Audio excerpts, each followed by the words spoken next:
I think ever since we designed the 800 series back in, I think it was the late 90s, we're always quite fascinated, I was always quite fascinated by how you could create more shape and form from a cabinet.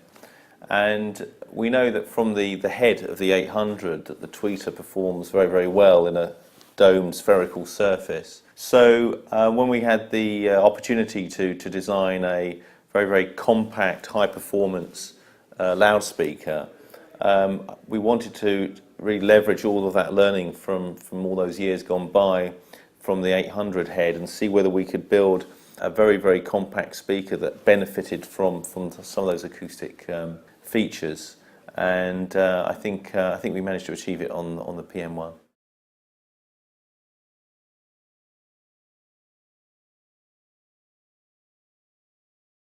Well, the sound comes first. As I explained, really, we let the improvements in the shape. We know the shape and the form influence how a loudspeaker performs. So I think that's first and foremost.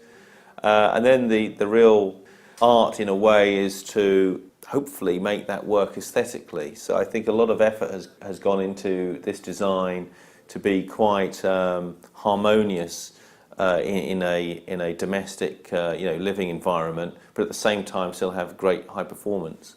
So I think it's always something always intellectually intriguing about designing a loudspeaker is the fact that you have to make that balance between not just complete freedom to design something that's beautiful, but also to ensure that it actually is going to sound great.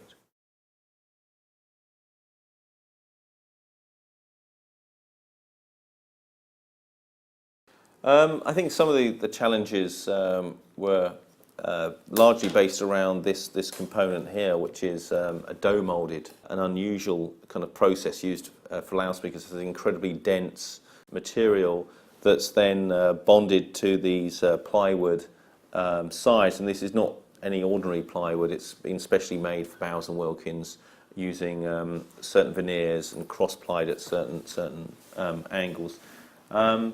The construction essentially is being driven by, again, the need to produce something that has great sound, and we've got, I think, 6 dissimilar materials. We've got aluminium die casting, dough moldings, MDF and plywood that all have different resonant frequencies. And when you build a loudspeaker from many dissimilar materials, it can have quite a lot of acoustic benefits into the way that the cabinet resonates and performs. I'm told that the engineers at Bowers and Wilkins at Stenning are really quite blown away by how well this little loudspeaker performs.